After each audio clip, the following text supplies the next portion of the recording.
Coming up, we attempt to drink some Scottish whiskey, search for Nessie, and get totally soaked. We are holed up in the tent. It is raining. It is raining hard.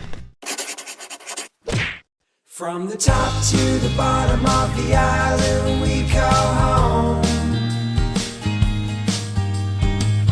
we're heading to the great unknown.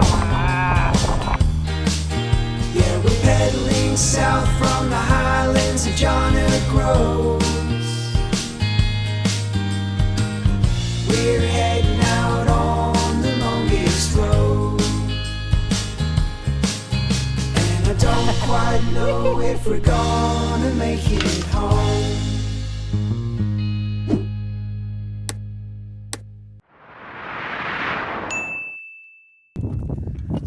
Do, do, do. Flies everywhere, dead flies, even on my shoes. Let's cook some breakfast.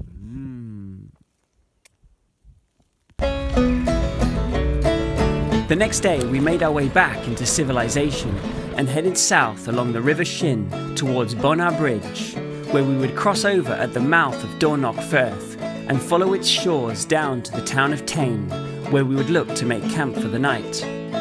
Well, isn't this a lovely town? Hello! Oh yes, lovely day. Onwards to Tain!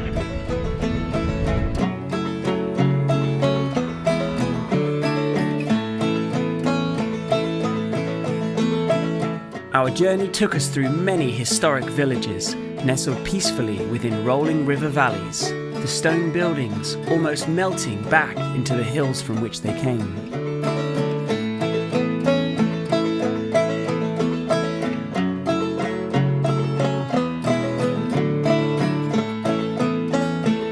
But there was one historic place here that we were most excited about visiting.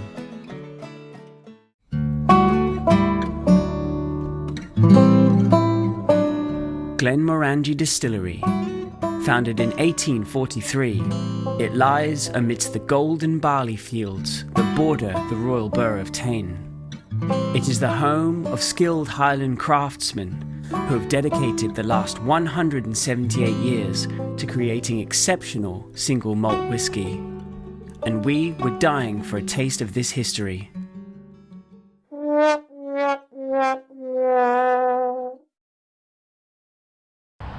Oh well, back on the road.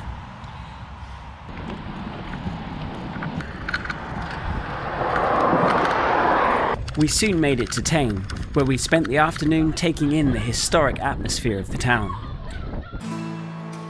As Scotland's oldest royal borough, its streets boast nearly 1,000 years of history.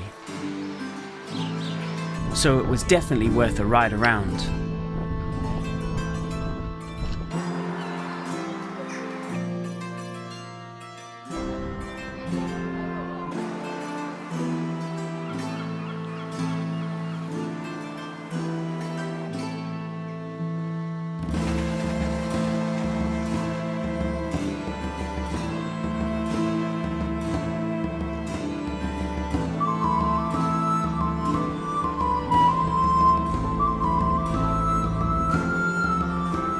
Well, isn't this nice? With our history tour over, it was now time to find a camping spot.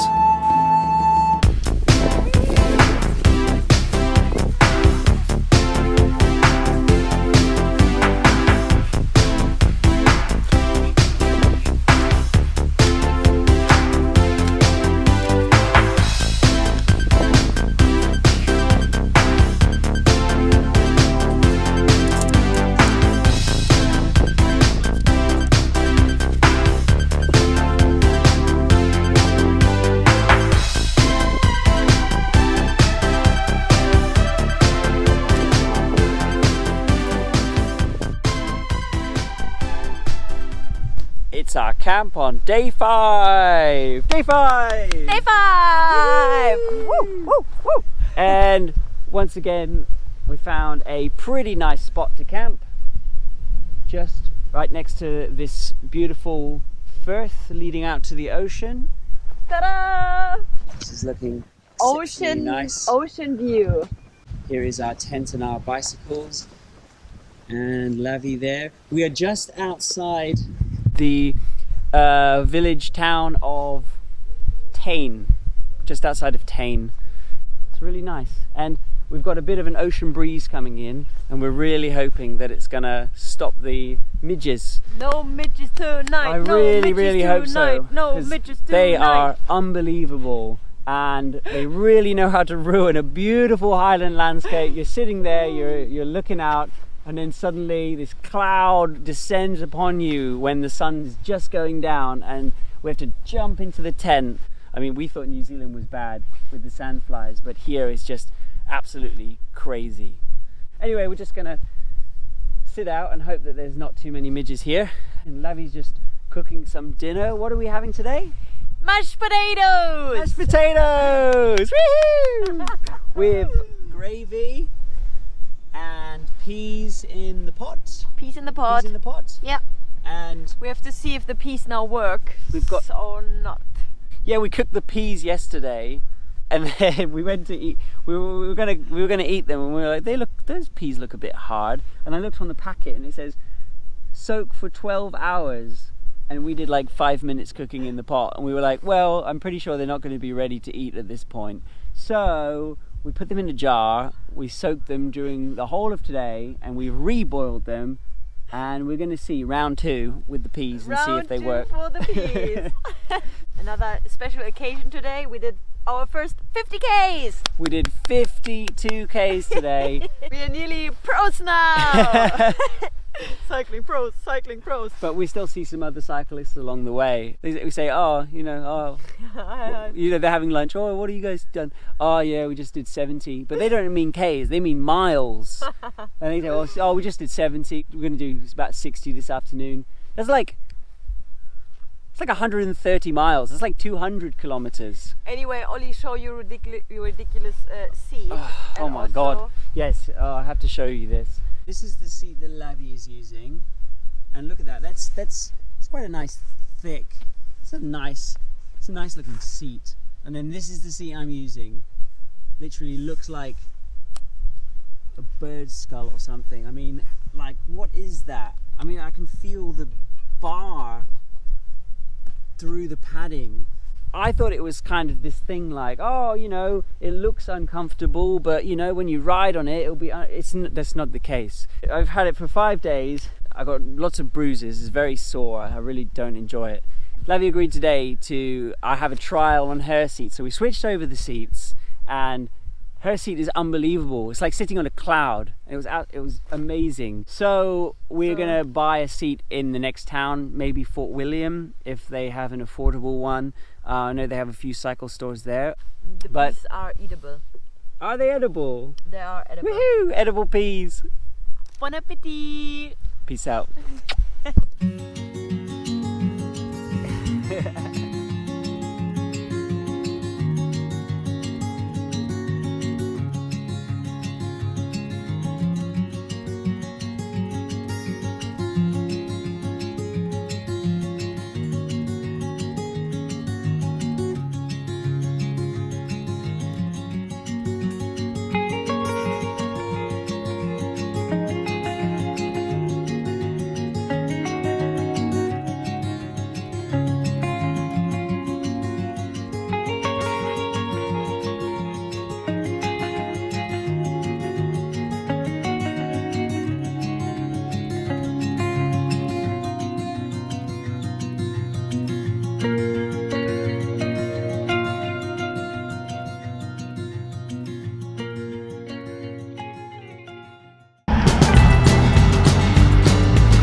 The next few days were pretty rainy, to say the least, as we powered our way further south towards the town of Drumnadrochit.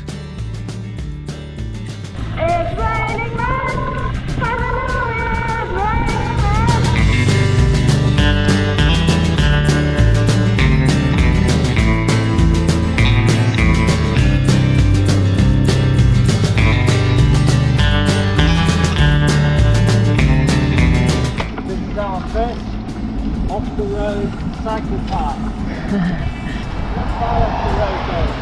Yeah, it's a little bit off the road and already very peaceful, knowing that no car can come and hit you.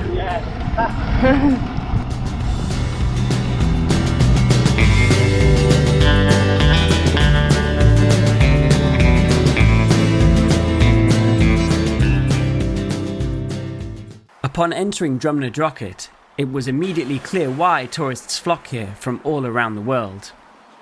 It is a town obsessed with Nessie. On the shores of the world-famous Loch Ness, Drumnadrochit is a focal point to delve into the world of this mysterious and legendary monster. We stopped for lunch and attempted to dry off from the rain, but we were soon eager to find the star of the show, so our search for Nessie began.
Unsuccessful, we headed on down the shore of Loch Ness,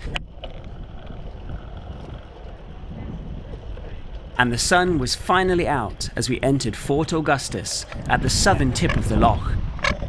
Maybe this is the canal path that we're going to take now. Oh, I hope so. Oh, I hope so too.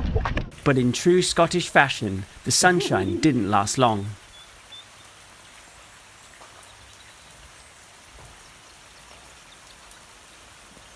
8 km more to go. No place to camp here. I mean, I would camp underneath the bridge here, but there's a whole pond of water. After hiding under a bridge for a while, we quickly made a dash to a suitable spot to set up camp. After a 2-hour heavy rain, we are back on the road. Yoo-hoo! Beautiful. Oh, that's absolutely incredible. Not too far off the track, but maybe yeah. It's under a tree, which might help us. Or do you want to go a little bit further? Well, this is perfect. Okay. I think this is absolutely perfect. Yeah, let's take it then. Yeah. Hello. It's the end of day 7, and we are holed up in the tent. It is raining. It is raining hard. It has been raining hard for a little while. We were hiding under a bridge. There was a short weather window, and we made it down to this point where we could pitch up a tent. And now we just quickly pitched up the tent and jumped inside. Is it just dripping there? Where? Just here. Our tent is semi-waterproof. And we're just gonna see what we can do for dinner. Maybe some sun-dried tomato pesto, maybe some wraps. Oh, Sounds good. sounds all right. We were cycling 50 k's along the shores of Loch Ness today, which was all right. Loch Ness is pretty cool. The road is pretty tough for cyclists. It is not a cycle-friendly road. Quite a few ups and downs. Quite a small road, kind of carved into the side of the lake. Lots of trucks and cars passing us. So it was a pretty hairy ride, but we made it through. And listen to that rain. Tomorrow we head for Port William, down the Caledonian Canal, around the lochs. It's forecast to be a little bit sunny, a little bit cloudy, no rain. So yeah, we'll hope for better weather tomorrow. But for now, peace out. Next time, we frolic on the Caledonian Canal, go off-road and explore Scotland's stunning lochs. If you enjoyed watching this video, you would help us a lot by subscribing to the channel by clicking here. Thanks so much for watching, guys. We will see you next time.